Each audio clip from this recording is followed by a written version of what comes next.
recording for the session, please? Okay. Yes, I did. Great, okay. So before we delve into the physical structure of the tool, just want to give you a heads up. I think most people with whom I had an interaction before they joined Albertson, I gave them a clear idea about what IIB is. So I'm going to give that again. So IIB, which is IBM Integration Toolkit, it was formerly known as WebSphere Message Broker up to its edition 8. After that, it got to be known as IBM Integration Toolkit because its functionality got a little enhanced. So this particular tool is basically a data integration tool. I think this I must have told you earlier also, that it falls under the category of middleware tools. What it does is Natasha, your voice is like. Can you just check your headphone? Just a minute, please.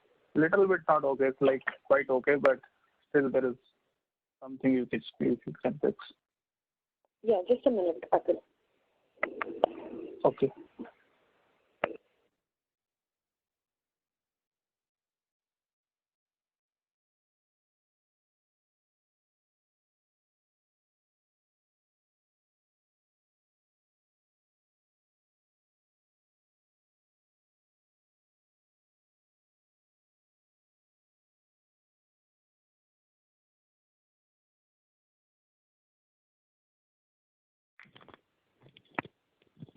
Yeah, Atul, is it better now? Hello? Yes, it's perfect now. Yes, correct. Okay. So, as I was telling, that this is a data integration tool. It's a middleware tool. So what it does is, like normal ETL tools, what they do is they establish integration connection between two databases, that you can aggregate a lot of data and you can have a huge volume transfer between two databases. But the constraint is that the source and the target both should be a database. But in the case of IBM Integration Toolkit, we have this extended functionality that the source and the target can be different systems as well. You could pick a message from a queue and could put it onto a topic. You could also pick the messages from a database, and then you can put it onto a different server. So the functionality here is diverse. I am going to give you a brief overview upon how the basic functions of IIB work, and I'm also going to show you how you can import the existing codes that have already been developed into your workspaces. Let me just share my screen.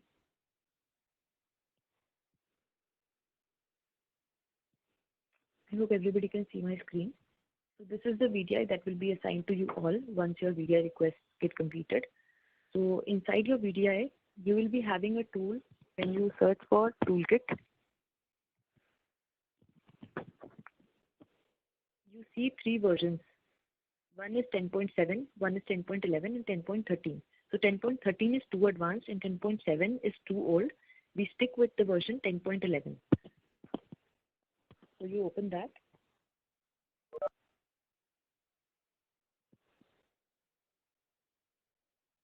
So, Pratyasha, is it possible to install multiple versions in same machine? Yeah, actually, these multiple versions, they came over time. Earlier, the project was using WebSphere Message Broker. So initially, our VDIs had that version only, which was version 8. Now, later what happened was that they migrated to IIB version 10. So in that case, we migrated all the new projects that we created, all the new codes that we created into this version 10. And then this version 10 was also updated. So it came to version 10. From version 10.7, we moved to version 10.11.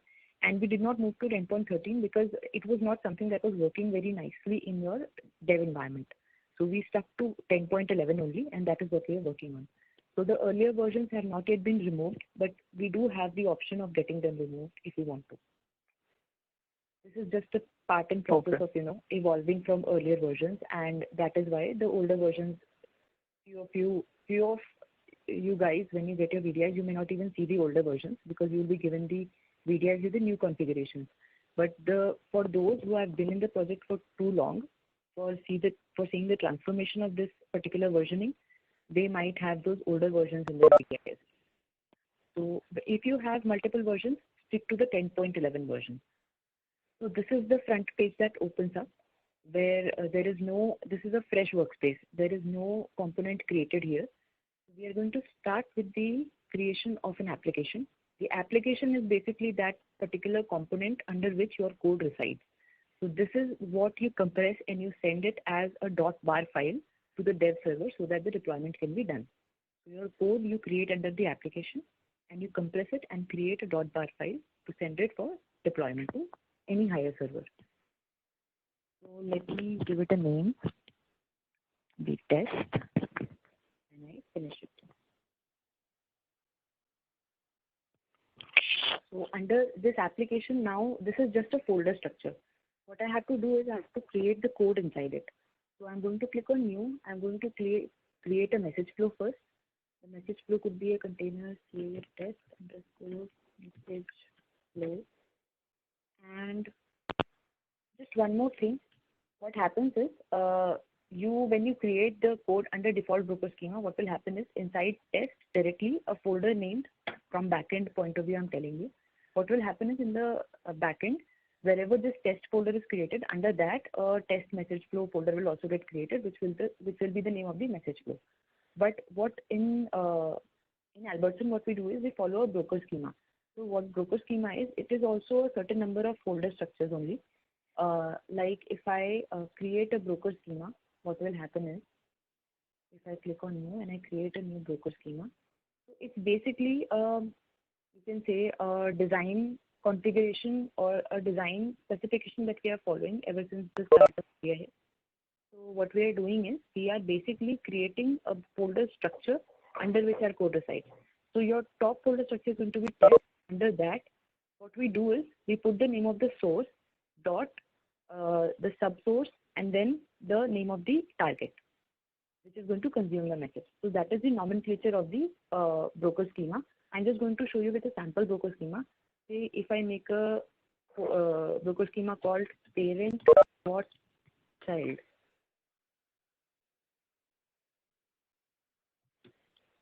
and I click on finish. So what happens is this broker schema is not visible here now because we have not created any components under it, but the folder structure is already created in the backend. So this particular location, when you go to this D user PDUB IBM IIB training, where my code I'm creating, you can see the code folder structure created in backend. Let me go and show you. Please bear with me. My VDI is a little slow today. It's mostly slow most of the day, so sometimes I have to keep a lot of patience. And when you guys will be working from home, you might also face the similar issue because of internet and other things.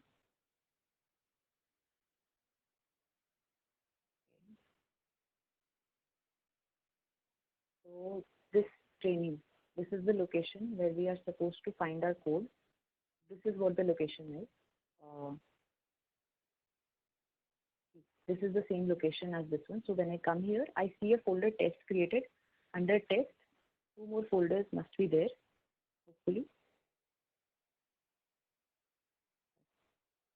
These project and metadata, an application descriptor creates automatically. Okay, so there is parent and there is child. So this folder is empty. When I try to create a code under this particular location, my code will reside here. Okay, so when I go to new,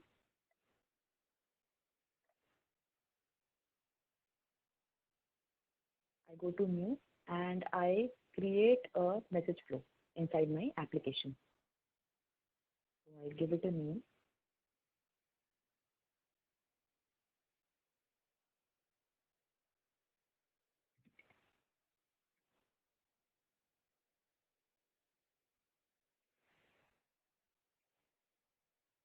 Okay. And instead of using the default broker schema,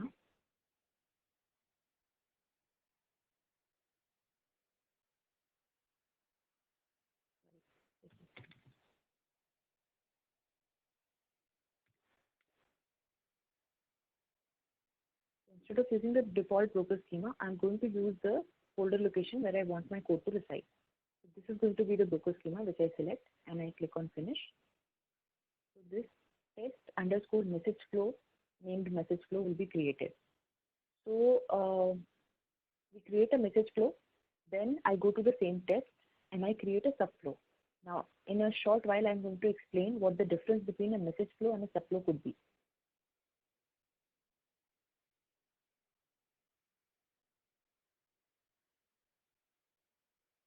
Okay. Pratyasha, meanwhile, I have a question. Yeah. Okay, the thing is there any advantage of using this broker schema? There is not much advantage. It just gives a structure to your code. I mean, whatever code you have stored, it just gives a structure to it. You can choose not to do it, but since it's a kind of constraint which is being followed through the entire project, so we choose not to avoid broker schema creation. The good thing for you people, although I'm showing you things from scratch, you won't have to thankfully start your development from scratch. Once I show you this process of creation of these components so that you can understand what their utility is, we can switch directly to importing the codes that is already present, and we can start working on them and modify them as per the requirements that will be provided to us. Probably that would be the best way for you people to start. But just to give you an idea as to how these components associate with each other, I am giving you an overview from scratch. So we created a subflow. So we created a subflow, and the difference between a message flow and a subflow is that this subflow can be reused again and again inside the same application. So if you create more message flows inside this same application, so message flow is going to work from end to end, but it has a specific functionality. But these subflows, they are like independent components. They can be reused anywhere. You can reuse it in the same message flow. You can create another message flow, and you can use the subflow there. The subflow is basically like an independent entity. It has a certain application, and you can reuse it anywhere inside the same application. So this subflow is generated. So what I'm going to do is the subflow is yeah. like the audit flow, right? The one which we are using Yes, in like exactly. different bots. Yes, Okay. the audit subflows we are using, they are also basically subflows only. So that is why they have the ability to be able to use elsewhere also, wherever their reference is located. Okay. So I'm going to use a compute node because compute node is going to be an important part of your development. It is going to frame your message, which you see outside, to the target system. So this is the compute node. There will be a certain amount of code which is already mapped here. So I think the first and foremost thing that we all would want to know is the transformation of the message from source to target. Sorry, not the transformation, just the routing part. So if I just put set output route equals input route, this code is going to see the output route and input route. Basically, what happens is the input route is automatically created once your message enters the IIB subflow. So your input message that you just put on the source node, it is identified under the input route, you can say, element. And that input route element, if I am going to map it to the output route variable or the output route element, so my code is now going to get transformed to the, just routed to the output element. But it is just now stored in the element. If I want to route it to outside, I just saw that I connected this node's out terminal to the output terminal. So what I'm going to do is I'm going to also write here propagate to terminal out. So until I write this propagate to terminal out, my code is not going to go to the output terminal. So I may store it in the output route element, but in order to propagate it to the output terminal and to the subsequent flows, I have to put the propagate to out code here.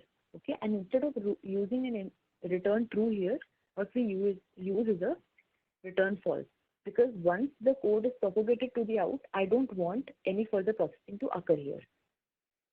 So this, under this begin and end part, I write the entire code that I want to be executed. This is just, a part that we're not using. It's a kind of procedure which just gets created automatically, but this we are not using. So whatever code that you want to get implemented, you write it under the begin and the return false part. Okay. So this is done. Once this is completed, I am going to save it. But this is again something that I created under a independent subflow. So in order to connect it, say I want to create a design where my message will be picked up from a queue called in and will be dumped onto a queue called out. So my source is going to be a queue called in and my target is going to be a queue called out. So for that, we have a component called enqueue input and enqueue output. So these two are going to be my source and target components. For enqueue input, my important property to configure here would be the queue name. Say my input queue name I want it to be in, and my target queue name I want it to be out. Okay. And also in the input component, you want your message to be identified in a certain format. So basically, unless you configure that in the input component or the input node, your message will not be correctly passed. So say, for example, I am going to hit a XML message onto the enqueue input. But how does the enqueue input understand that the message that I'm giving to it is an XML type? So for that, I go to input message parsing and I go to the message domain. Here I identify the data type as XML MSC. So now you can see multiple data Yes. types here. Yeah. What is the difference between this MQ input and earlier you showed that input? I mean, is MQ it input and the input node that you saw earlier. the yeah in the last subflow? Can you please click open this subflow? I understood your question. I'm just going to show you what that does. Okay. So this XML MSC part is if it's clear. I'm just now going to explain what has been asked just now. Yeah, and please be a little bit slow. What I did was, sure, you see this particular input and this particular output. That's what you're asking about, right? These are just labels. This input is a label and this output is a label. So these labels, when you basically pull this subflow into a message flow, now I'm not working on a subflow. Now I'm working on a message flow where I put the input and the output and I want to use the subflow between them. So what I did was I just dragged it and dropped it here. This subflow is here. And this input is basically this particular node or the terminal. And this output that you saw, this output tag is basically this output terminal. So if I would have created two outputs here and connected it to second output, output 1, so you will see two terminals here. One would be output and the other would be output 1. Whatever name I'll give inside the subflow, that name is going to appear here as a terminal. If I would have given two inputs, then there would have been two inputs on this side with the names that I would have provided inside the subflow. So I hope that answers your question. And what do you mean by Q here? I mean, you were telling like this MQ input.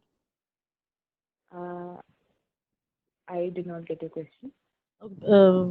Just explain this MQ input. What is this? I mean, it contains the input whatever we are feeding to this. We're talking about the queue name, right? Yeah. What exactly? This queue is going No, to what add. she's asking, what understood is the MQ input? Okay. Yeah. MQ input is basically a node inside the IIB code which is going to help us identify a particular queue which has been created as an input component for our flow. So when I put this MQ input here and I put the queue name, so wherever this queue must be created or wherever I will create it, that input, when I put a message onto that particular queue, that message is going to get read by our MQ input node and it will be picked up from there. So whatever message you put there, you won't be seeing it anymore if the flow is running on some server. I will show you all these connectivities soon enough so that you can get a clearer picture, like how this MQ input, just by putting the name here, how is it able to pick a message from the in queue, which I might have created somewhere. Okay. So I'm just going to clear that out in a while. So I have put a queue name here and I need to connect the out or the success terminal of this particular to the test subflow which I created, and then of this particular to this output. So this has basically connected my test subflow to the input and the output terminals. So I have an end-to-end running flow now. How do I know if it's working correctly? For that, we need to do a certain number of configurations in our workspace. So you see here this test node This is basically an IIB. This is called a broker. This is called a broker or a node where we do the deployments. But this broker is already created, so I'm going to show you how we create it from scratch. You click on integration node, you click on new,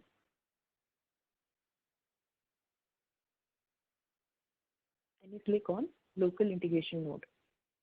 You have created a code, now you need to run it. So for in order to be able to run it, you have to create an integration node. When you open your workspace freshly, you may or may not have an integration node. I have it, for instance, but I'm going to show you how you create it from scratch. So that in case you don't have an integration node, you can create it. So you give it a name test, and you see that it asks for a debug port. I'm going to show you the functionality of debug port later on when we'll be having the debugging session. So you can put, again, that value also I'll put then only, otherwise you don't get confused. Now comes the queue manager name. Queue manager is basically, this is exactly what identifies your environment where your queue is residing. Your input queue, wherever it is present, that environment is identified by a queue manager. So that queue manager name, basically that queue manager needs to exist in your local system so that it has a queue, and that queue manager can be connected to your integration node where you will be deploying your code. And in that particular manner, your queue manager, since your queue manager and your integration node name are connected here because you have done the configuration such, that is why whatever queue you create on the queue manager, that queue will be identified for this code that will be deployed on this test integration node. So I'll just, when I run it, probably you will get a clearer picture. So before I identify a queue manager here, you need to go and create a queue manager also. So I'm just going to halt this process right here. I'm going to go to NQ Explorer. NQ Explorer is another third-party tool which we use so that we can create queues and we can create the environment where the queues will be created. So you go to NQ Explorer, you type NQ and you see NQ Explorer here. You just click on that.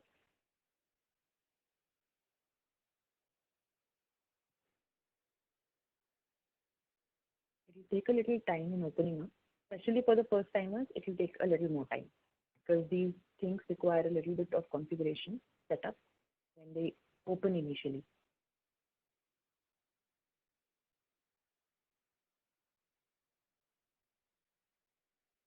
Okay, so it's open. So Pratyasha, this MQ manager is part of IIB toolkit. So, or we have need to get this separately. All those people who have IIB toolkit in their BDI, they will also have MQ by default because it is a tool which is mostly used for testing and it is also part of the IBM package. So it comes alongside IIB only. So this MQ, this QM is already present there. This queue manager I'm not going to show you. I'm going to show you another queue manager which I will be creating from scratch. So I'll go to queue manager, I'll right click, I'll go on new, I'll create a queue manager. I hope you all are able to understand why I'm creating a queue manager. It is because whatever queue I identified in my NQ input node, I want that queue to be present somewhere. Only then I'll be able to put my message on that and then only my messages will be identified. So I give it a queue manager name. The queue manager name, so I give it test 1. And then I go to next. So Pratyasha, this is local environment, right? So in dev QA, we don't do this, right? We ask infra team to create all this, correct? Correct. We don't need to do these configurations there. Thankfully, they have either been done there or they are aware how to do it. So if we want to, get a queue manager created, we will have to just raise a request and let them know the queue manager's name, which we by default try that we keep it similar to the name of the node to which it is associated. Like the best nomenclature for this queue manager would have been test because the name of the node that I'm going to create it over is also test. So this queue manager, I hope it's getting created. So this queue manager is created now. Now this queue manager has no queues in it by default. So in order to, be able to have a source, I will have to create the source in the target queues which I created in my code. In the NQ input node, you saw that I created a queue. So I'm going to go and create a queue here. I'm going to create a local queue because I'm locally going to test my code. So I'm going to create a queue called in and I'm going to finish the process.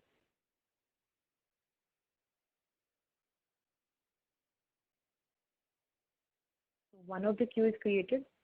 Similarly, I'm going to create another queue, which is going to be my target queue, where my message will reside. This local queue I'm going to select, and I'm going to create a queue called out. I'm going to finish. So I'm going to have two queues here. One is in, the other is out. In is going to act as a source, and out is going to act as a target. I'll also show you how to put the message on the particular queue and how to read the message from a particular queue. So I've created the queue environment, which is going to act as a source and the target for my setup. And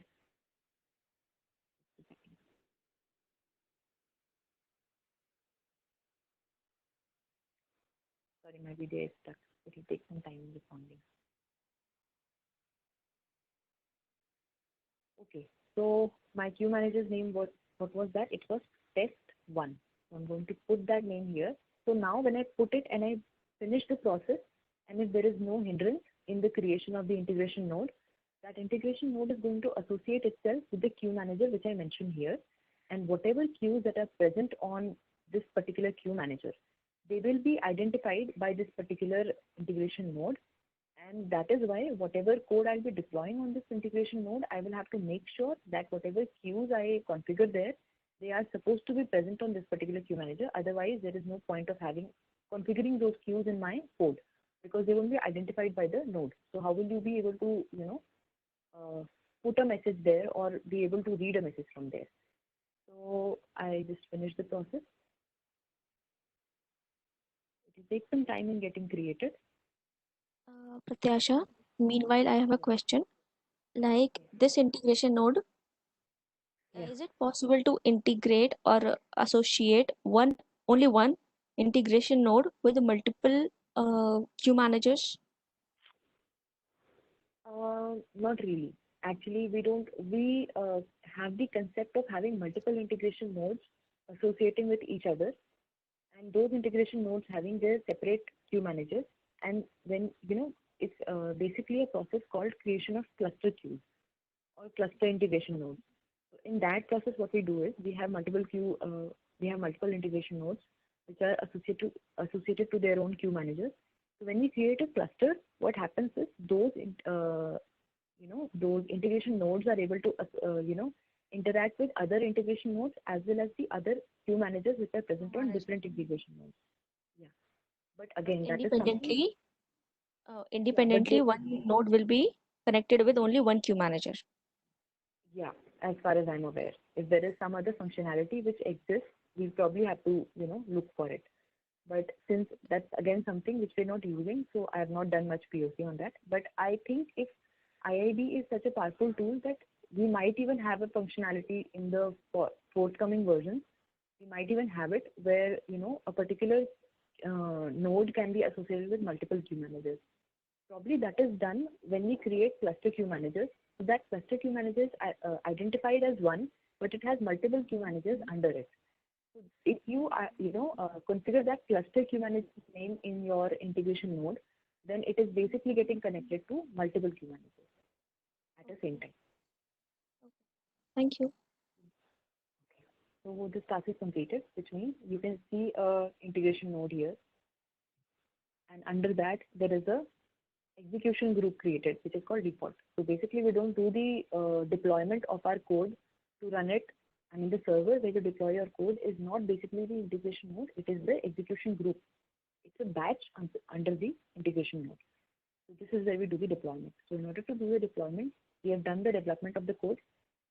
We go to deploy, and we select the integration node where we want to do the deployment. So we want to do it on test. So I'm going to select test. Under test, I'm going to select basically default, and then I'm going to finish. So please make sure whatever execution group is present in a particular integration node, it is going to get identified by that integration node only. So basically, test is not aware of the default integration node under test node. It just identifies its own default node, execution group, sorry. So I have deployed the code. So if I expand this, I can see my code.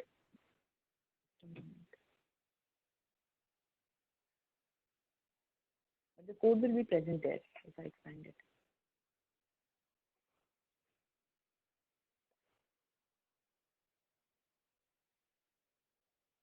Yeah. So the code you can see under default, it is deployed there. All the components inside it, they have also been deployed here. If I could expand further, I could show you that as well. Anyway, it's taking some time responding to my request. I hope see. You can see the text message flow, the test subflow, and the compute node, which I created. The compute node is basically doing the routing part. So this is the entire, the code that is deployed here. And this code that you see here, it is not deployed in the form of the application. It is basically deployed in the form of a bar file. So what you see here is not an expandable application. It is basically a bar file. Okay, it is a compressed form of the code. The compressed form of a code is called as a bar file. You can see when I hovered over it, you can see the text project dot generated bar on the hovered tag that got created. So this is a bar file, and whenever our code gets deployed, it gets deployed only in the form of a compressed format, which is called a dot bar file. So I have done the deployment. Now, in order to put a message, we don't have that functionality inside the MQ Explorer. So we use another tool called RFHutil. Now, this is something. Pratyasha, Shalad decided. I have a question here. Like in case of Java, we call it Java archive, and what we call web archive. What do we call bar files? Like, what's the full form of it? I mean, you're asking me if bar file is an abbreviation to something? Yeah. I mean, it's an abbreviation or. I'm not aware of that. I'm actually not aware of the, what basically bar file stands for, but I know the functionality that the bar file is basically a compressed code, because you cannot, basically we have a very limited bandwidth on our servers. So instead of putting the entire application, IIB in itself has this functionality that we don't put the entire code. We compress the code in the form of a dot bar file, and that dot bar file has the entire thing, the entire code that you have written, all the libraries or all the things that you have, create a reference of in your code. So all those things are going to get compressed in the form of a single bar file, and that single bar file is sufficient to have all the components that are needed for your code. Unless you have created separate components and you have not created a reference of it in your main bar file, that is a different case. Otherwise, you can have all your functionality inside a single bar file, and that single bar file, when deployed onto a server, that can have your whole code without having dependency or any other component. Okay. So bar file will have all the dependencies, like combinedly. I mean, different flows, whatever dependencies they have. The bar file will have it in itself. Yeah, exactly. Because right now I'm showing you a very simple code, but when the code that we actually work upon, we have other dependencies also, because as Atul just mentioned about something called audit, we have a separate library which basically handles whatever messages are incoming for your application that you developed, and whatever messages are outgoing. So we basically record that information also in the database, and in order to be able to capture those messages and put it into a database, we have a separate entity developed for it, which is like reusable component.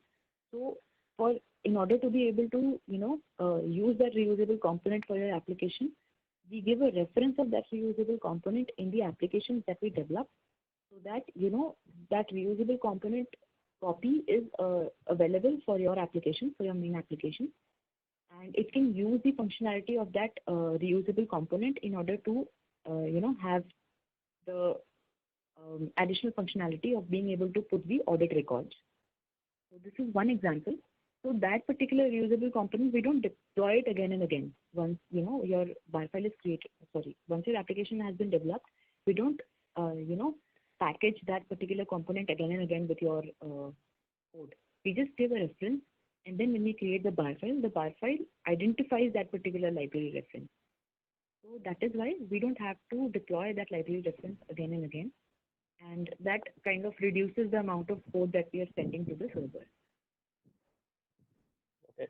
So these bar files can be for huge size also, like, or if they will be of in the size of MBs only. I did not get your question, Shalab. I mean, these are compressed files, right? You said. So can these files be of huge in size, like in GBs, or they will be in MBs only? Like it can contain a It's huge in amount MBs of data only. also. It's in MBs only. But IIBs, this code has been designed in such a way that your code cannot be deployed in the form of application, however small it is. It will only be deployed in the form of bar files. Thankfully, in our case, we have very small applications also. But the deployment does not happen of an application. The deployment always happens of a bar file. Whenever it is going onto the server, either you have to create a bar file, or even if you send an application, it will get converted into a bar file. That is how it is doing it, because it is always keeping a future prospect in mind. The tool is basically keeping a future prospect in mind, that the size of the code could be anything, you know. So we have the application kept that in mind, and that is why it is deploying the bar file only. However small or however big your application is, the deployment is going to be that of bar file and not of the application. Okay. Okay. So as I was saying, that in order to be able to put a message onto a queue, a source queue, or to be able to read a message from a target queue, we use a particular tool called RFA Tutor. Now, this is a hack tool developed by developers. So I strongly recommend that all you people, you can use this particular tool for your local testing, but please, please, please do not disclose this to the client or anybody else. Just use it for your local testing, because MQ Explorer does not have the capability of allowing us to read a message from a queue or to be able to put a message onto a queue. Those functionalities are not a part of the MQ Explorer. On MQ Explorer, only you can create the environment where your queues reside. Okay, and you can create those queues. And what you can do on MQ is you basically can see the status of the queue from a high level. But in order to browse from a queue, you need this particular tool. But never use this in front of the client. Whenever you're giving a KP in front of the client, or if you ever are asked to do so, please refrain from the use of RFA Tutor. It'd be best that if you have to show some particular code's execution, it is best that you do it in the dev environment for them also to see if it comes to that. But RFA Tutor is something that should be amongst us developers only. We are not going to disclose this any further to anybody else. Okay. So okay. So Pradesh, how this end up in the VDI? So like how we got this in the VDI then? If it is that. We actually had a zip file. The manager we had back then. We shared this particular constraint of ours, that in order to do the testing, we need this particular tool. So she, got it from somewhere and she provided it to us. So I have a zip file if need be, so I can share it once people are, availed with their VDIs. I can share that particular zip file with them, and they can install the application. So okay, I can see the queue managers listed here. Since I want to do my testing on test 1, so I'm going to use test 1. And the queue name. Sorry to interrupt you. So what I missed the use of this util. Is it to browse the MQs? That's what you said? Yes, correct. Okay. Okay.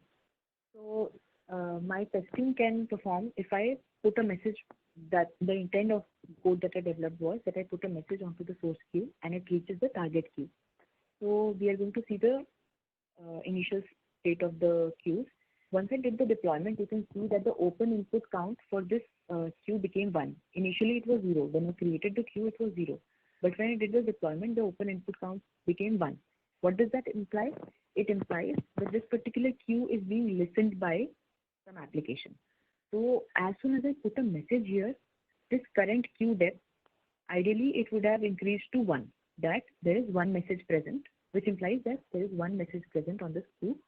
But since the queue is being listened to, this current queue depth would not get a chance to get increased, because since it is getting listened to, the application that I deployed on my IIB server, it is going to pick up the message as soon as it comes on the in queue, as soon as I put it.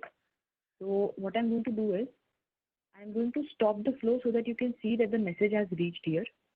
And if my VDI does not behave too slow, I hope I'll be able to show you. Okay, so what I'm going to do is, I'm going to stop this particular flow that is deployed here. so that it stops listening to the queue.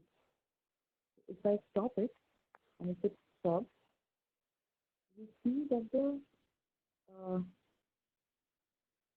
value of the input count is going to reduce to 0. So now the in queue is not being listened to by any particular application. So as soon as it got reduced, I have an input message created.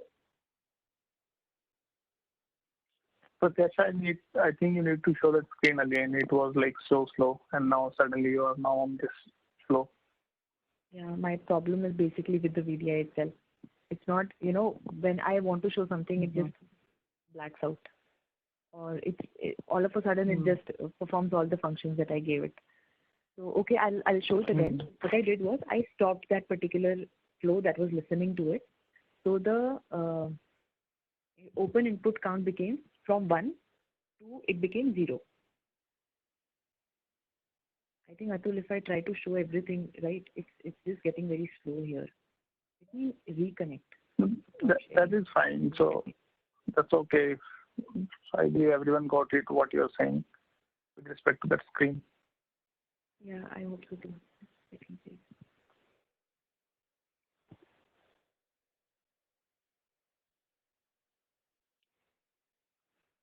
I'll share my screen again and just let me know if you can see it. Just a minute, please.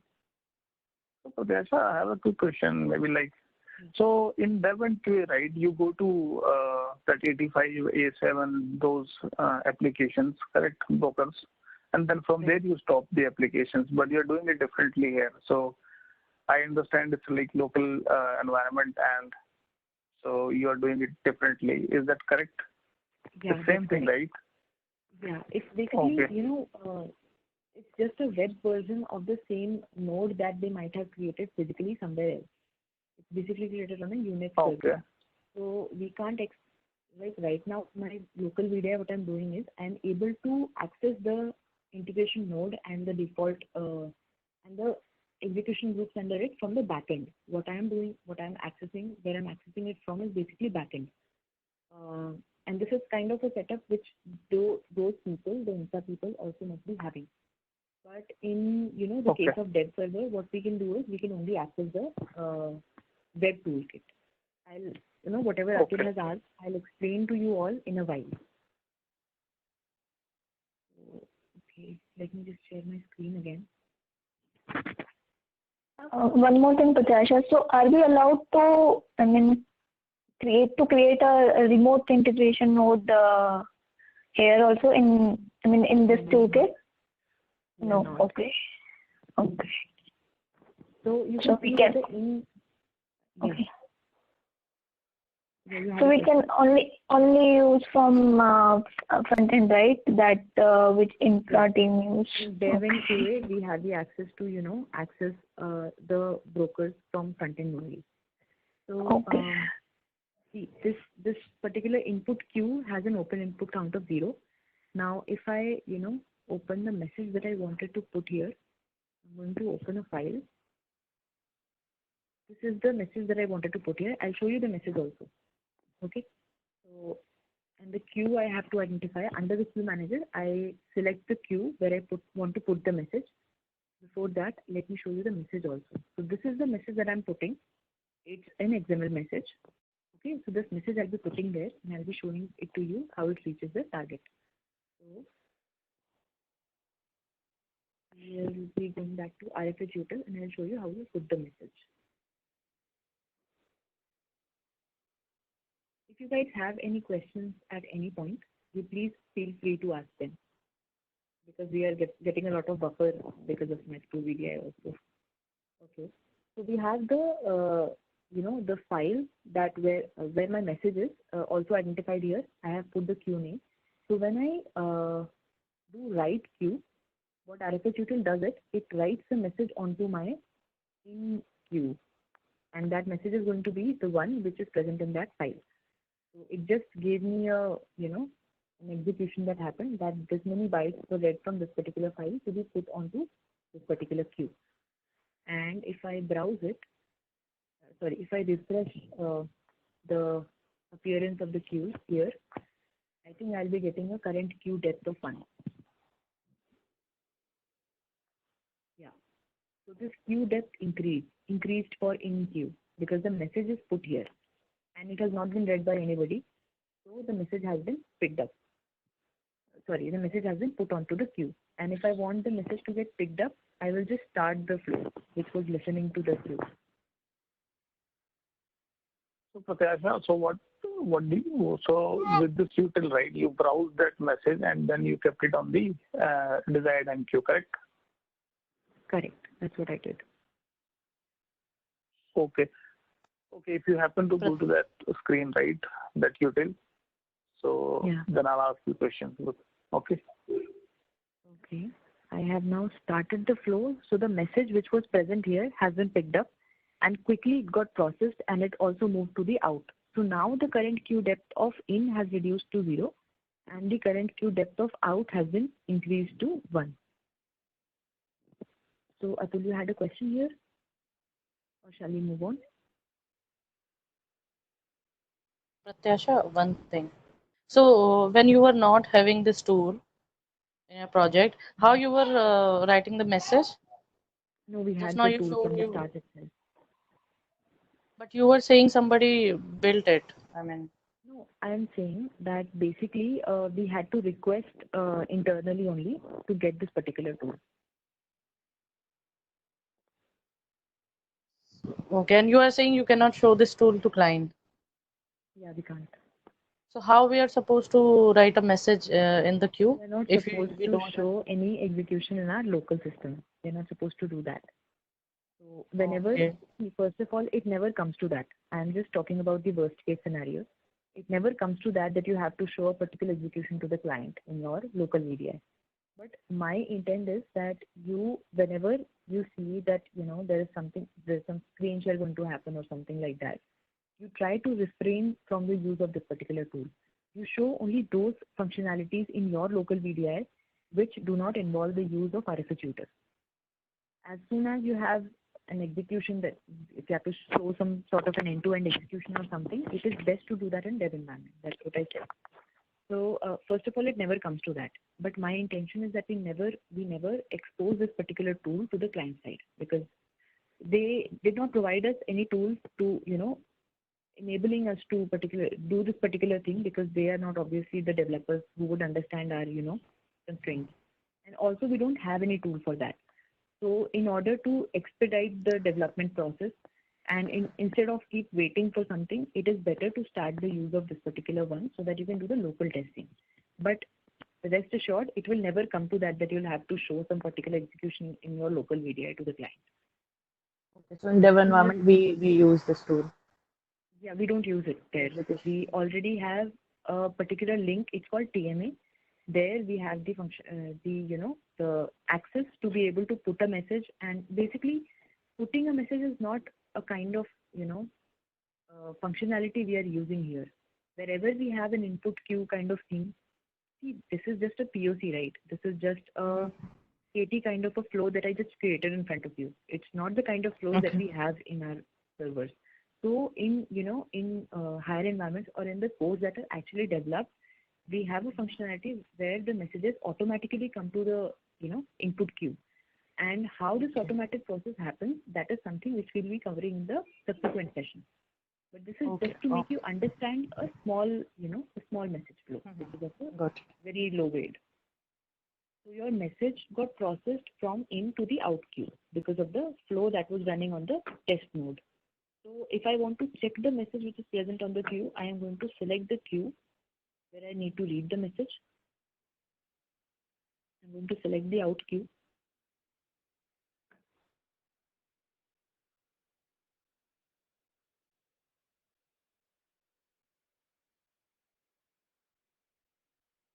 And I am going to start browse. When I start browse, what happens is whatever number of messages are present on this queue, I can start reading those messages. Okay. So since there is just one message, I go to data tab. When I go to that particular tab, I can see the data that is present on the queue. And I have to pass it to XML format so that I can understand what is written here. So you can see this is the exact same data that I passed onto the input queue. Okay, so that data it got routed to the output queue. That's what happens by the use of this particular flow that I just developed. Okay, so this message has reached here. I'm going to stop the browsing. When your message, when the last message of the queue has been reached and you do the browse next, what happens is that the browsing stops. So, just a moment, please.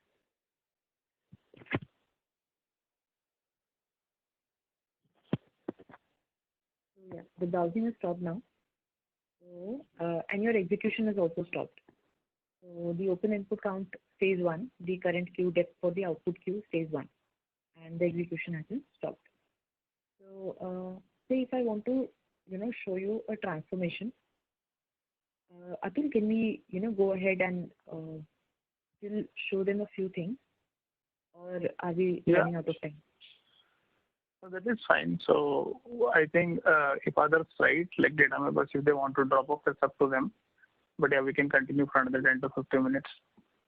Okay, sure. Okay. So if I want to say transform the input message into a certain format,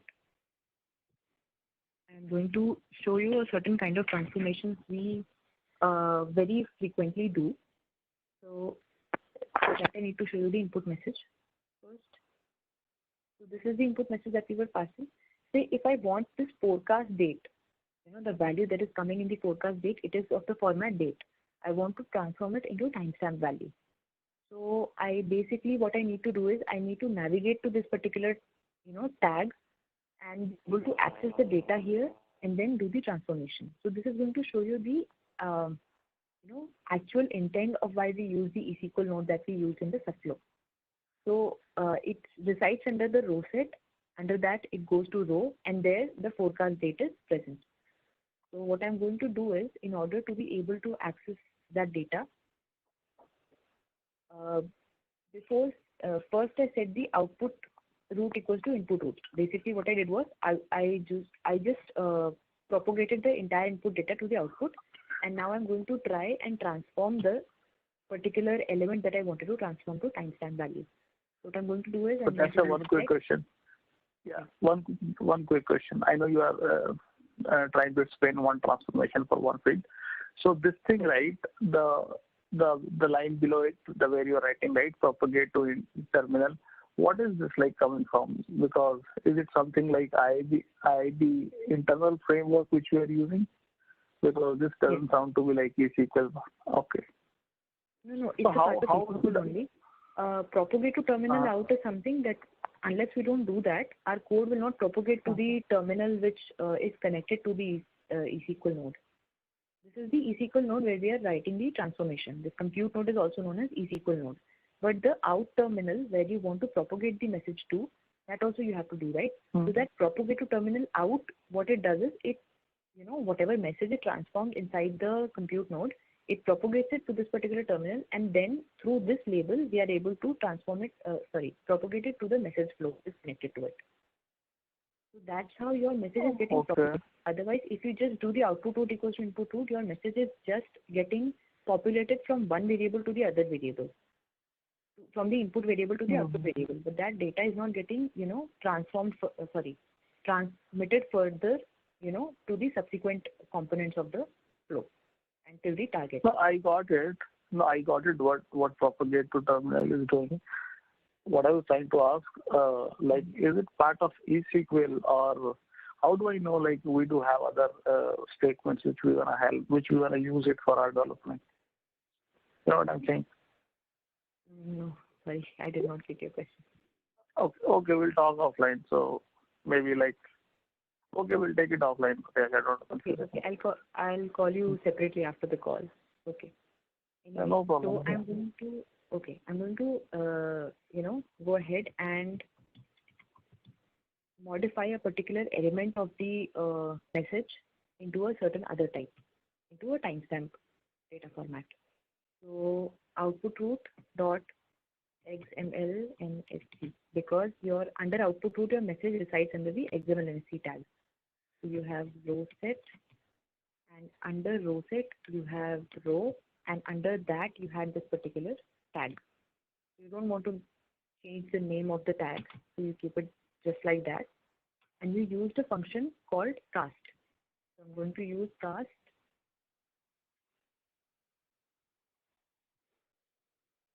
The element name is going to be, instead of this element name, it's going to be the input root, because I'm going to cast the input root message, the message coming from the input side.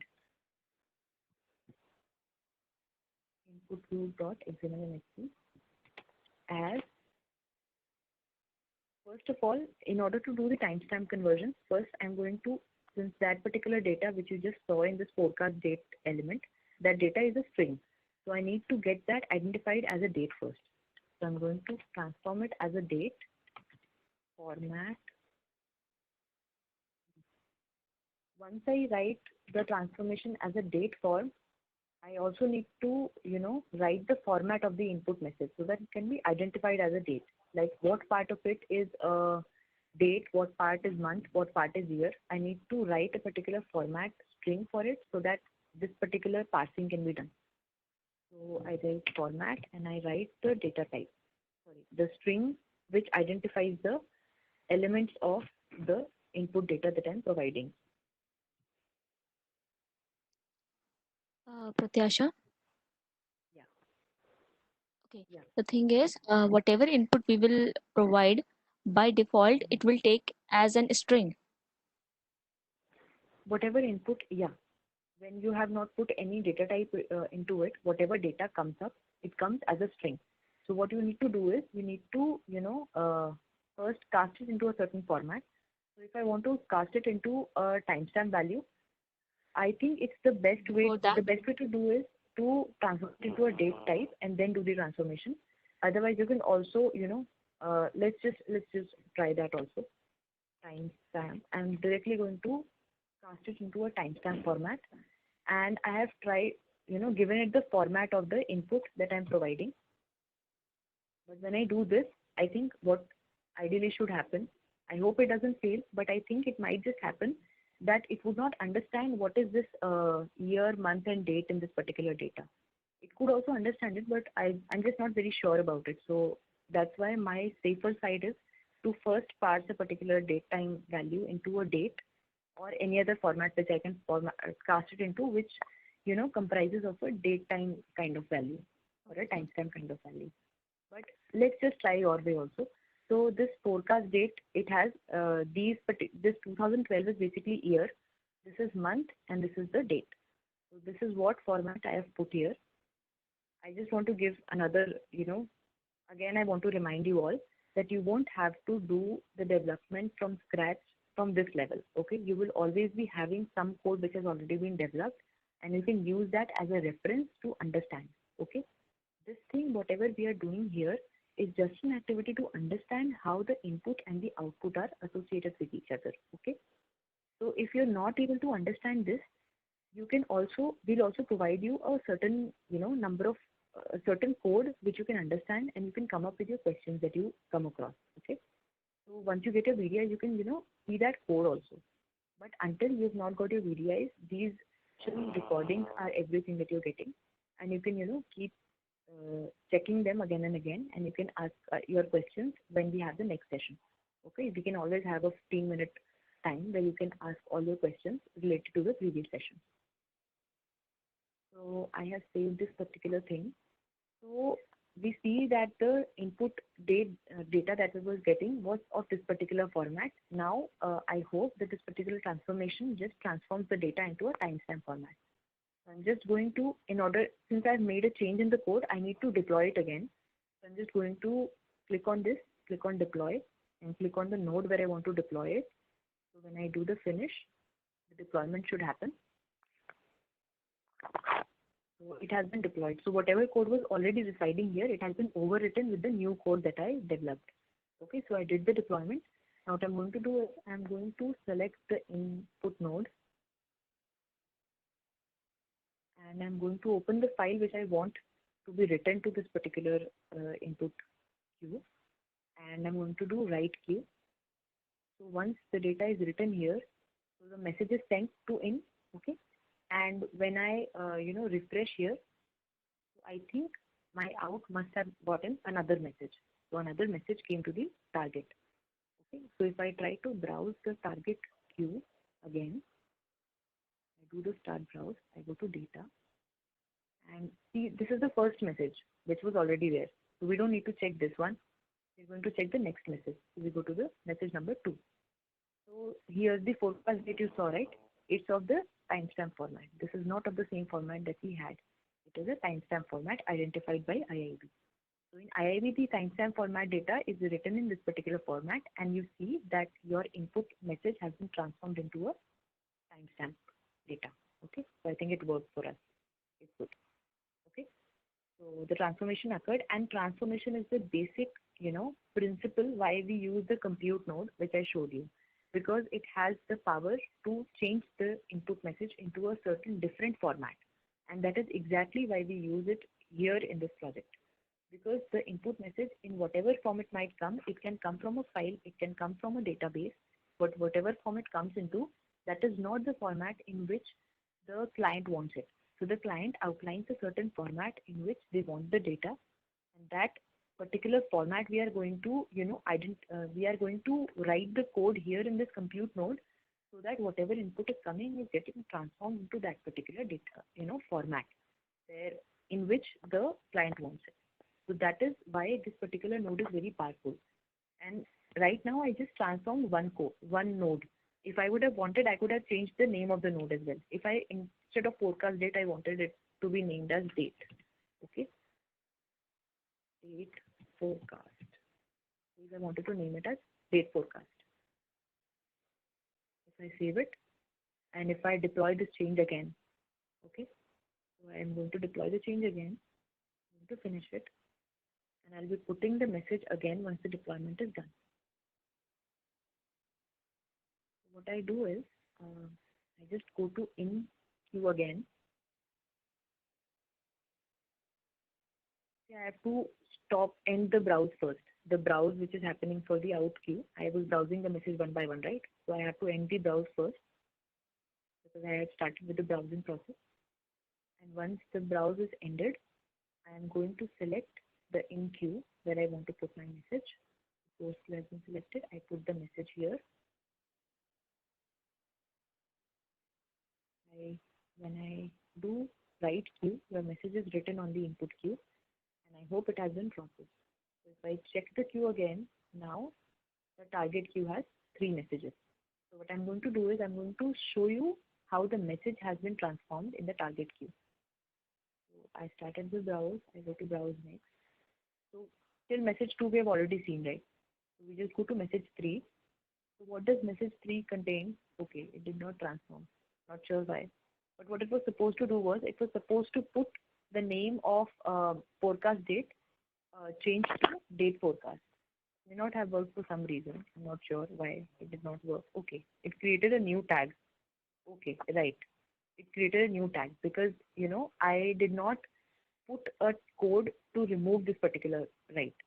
What I did was, I just put the output root equals to input root. So it basically just copied the input data to the output, and then it added a tag called date forecast, and then it put the value of forecast date transformed to timestamp format into this particular tag.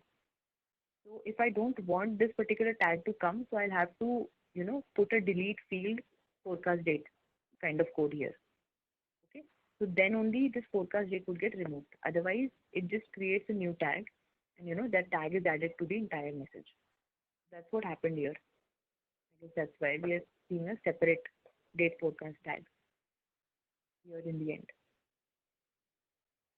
Okay. I hope it just gives you a picture of how the input and output are getting, connected to each other. Now this is just a very generic flow. The kind of flows that we are going to use, we are first of all, thankfully for you people, you will not have to do the development from scratch.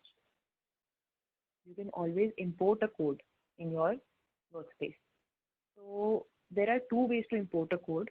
You can import the code from a folder location, and you can import a code from a zip file. So I am first of all going to show you how to import the code from a folder location. So you go to, I am going to show the kind of codes that are actually worked upon here. So I'm going to select a particular code which has already been developed, so that you can understand how your, where your work starts. So I'm going to select this particular location, and in order to be able to importing a code from a location, I need to first of all create a empty folder where my code will be imported. For that, I need to create an application. Prakash, your voice is very low. You need to adjust your headphone. Is it better? No. I hope it's better now. Yes.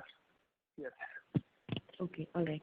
So I was telling that we can import the existing code into our workspace from either a zip file or a folder location. So I have a folder location where an existing code is already present. Existing code is basically the code that has already been developed by the developers that worked in the past. So I gave an application name to it and I just finished it. So now I select this one. I right click and I go to import. Okay.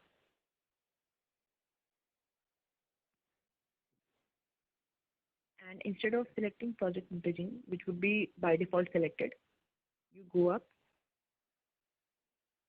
and there is an option called general. Under that, you will see file system. Okay.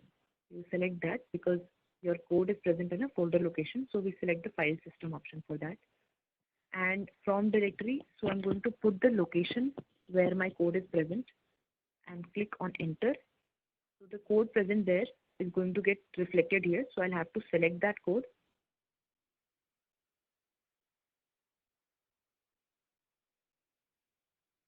And I'm going to finish.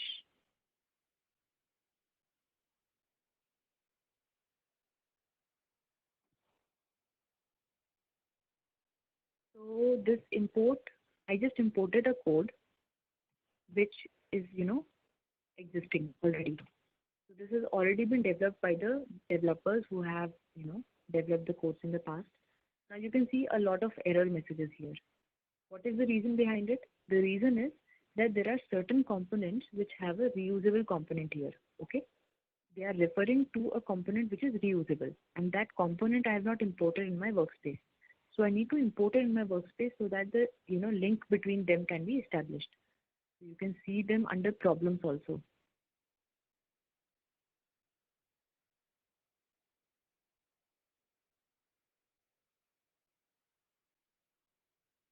So Prakash, so far you just imported the already written code, right? So Yeah. Right. So we need to deploy also, right? This on that integration node. Yeah. If we want the code to run, we need to deploy it. But right now the errors that we are seeing is because of the terminals which are not identified, and they are not identified because they belong to a certain separate subflow which was supposed to be here because it this particular code has a reference to it. This audit validate input, exception subflow, and audit validate output which you're seeing here is not a part of this particular code. It's basically a reference from a separate independent subflow which has not been imported in the workspace. So it's not able to, locate those things in the workspace, and that is why it's giving an error. So for doing that, I will have to look for that particular subflow, and then I'll have to import it in my workspace. So no problem. We'll be doing that. Let me just search for it. I already have it somewhere saved. And once I import it, these errors will be gone.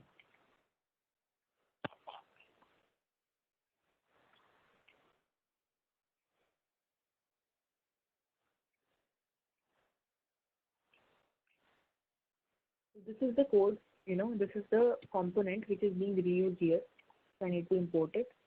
Again, I am importing from a folder location.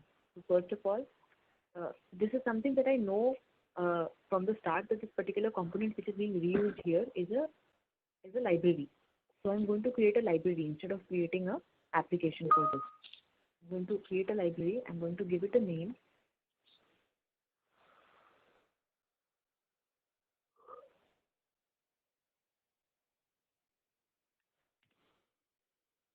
And finish it. And inside this library, I'm going to import the folder, the code from that particular folder where this particular thing resides. I'm going to go on import. I'm selecting file system. Go to next.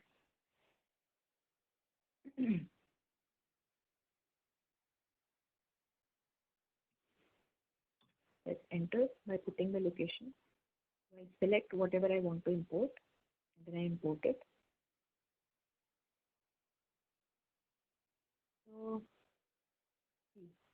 these errors are gone now, because whatever subflows this particular thing was using, because when I click on this is something that has been already done by the developer who developed this code. So if I right click on this and I check the library references, so I'll be seeing that there are certain library references provided to it, and that is to the EDIS audit exception subflow. And that is what was not present in this particular workspace earlier, and that is why those components were not, able to find their source from where, they have been dragged and dropped here. So that is why we saw the exceptions. And now since this library, which was referenced in this particular application, has been imported in our workspace, so the errors have gone. So this is how you can import your code. I also told you we can import the code from a zip file. So for that, what you need to do is you don't even need to create a folder location in your application development. So we don't do that. We just, select the zip files directly, and it is going to have all the folder locations that needs to be imported into your workspace.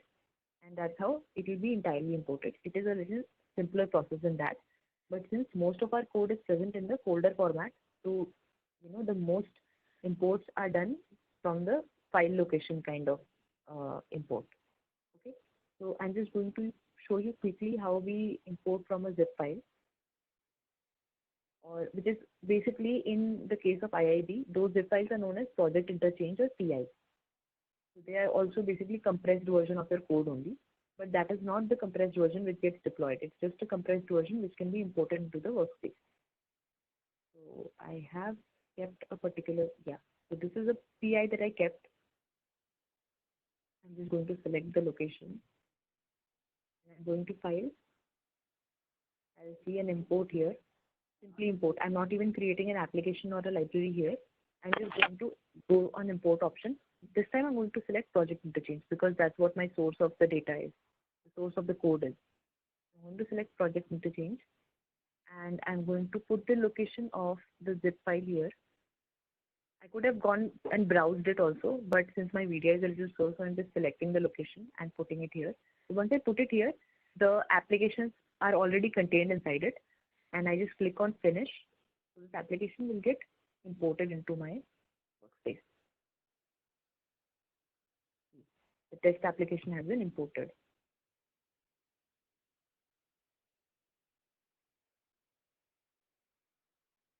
My VDI is a little slow, but this application has been imported here. All the flows and subflows corresponding to it, they have been imported also. Okay. This is the code. But yeah, it has been imported now. So it's present here. Okay. So I just showed you how we import the code from a zip file and from a folder location. For a folder location, you need to create a folder location in your workspace also.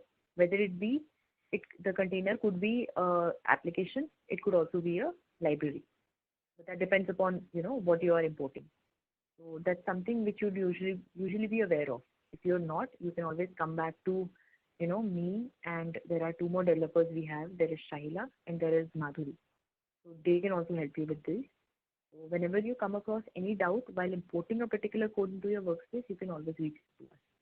Okay. So this is the kind of code that we are going to work upon. So it's just a particular format, but again, we're not going to delve into that detail later. Right now we're going to delve into that particular detail later. And I think the topics that we were supposed to cover for today have been covered. If anybody has any questions, they can ask. Otherwise, we can probably wind up.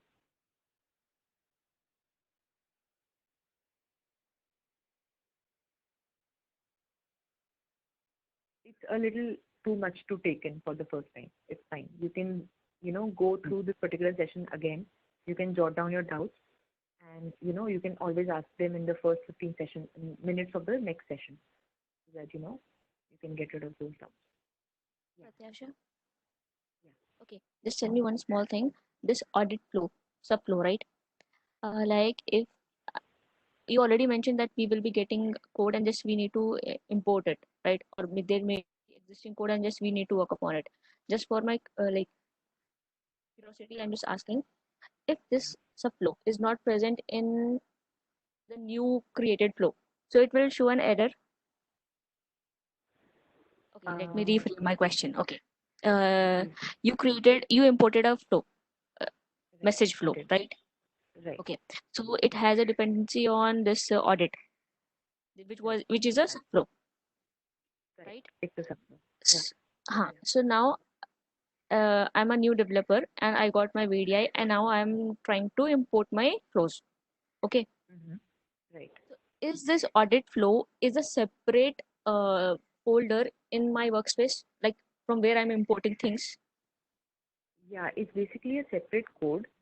So, whenever you are importing the other codes, it is mostly referenced almost in every code that we develop, because audit is a very basic functionality that we want in each one of our code that we develop.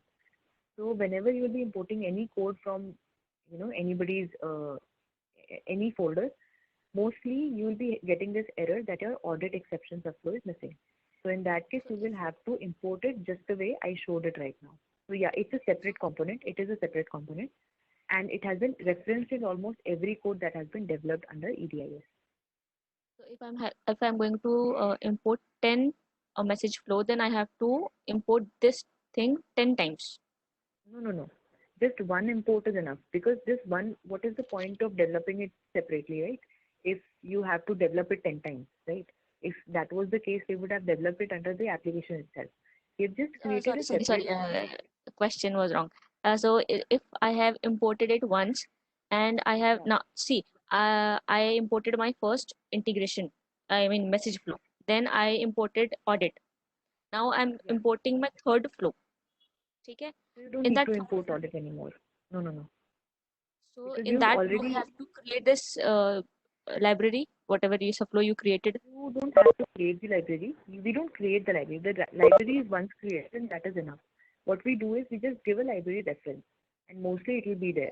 Okay. Like, you go to manage library reference, and whatever library you have imported in your workspace, you can see them listed here. So I have only one library, so this You is just listed give here. it a Just reference in yeah, and others. okay. So yeah, it Okay. is, a reference to this one, and you won't have to create copies of this particular library again and again. All the applications. This is better Yeah. idea. Thanks. Yeah, right. Okay. No problem. Anybody else having any questions?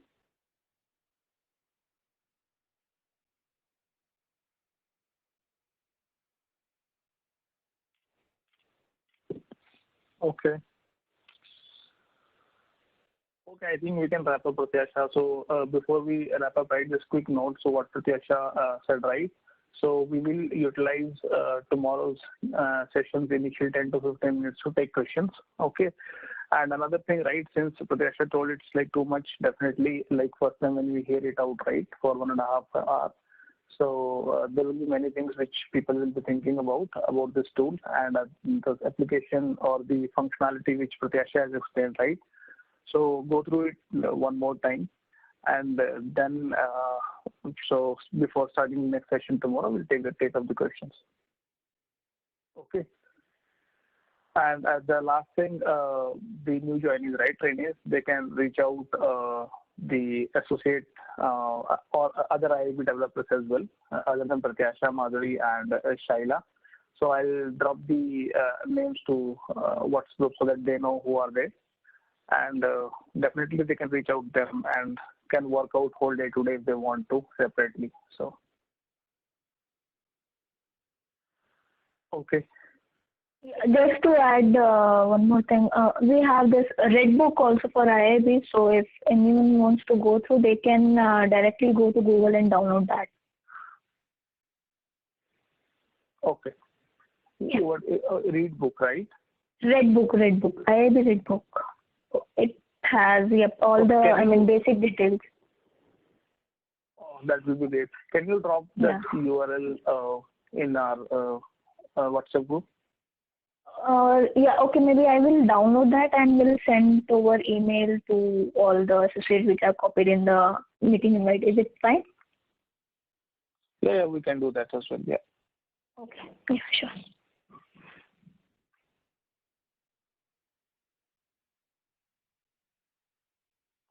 Okay then. Thank you everyone. Thank you, Pratyasha. It was a great session. Thanks a lot. Yeah. Thanks, Pratyasha. Thank you, Archie. Thank you. Bye-bye. Thank you. Okay.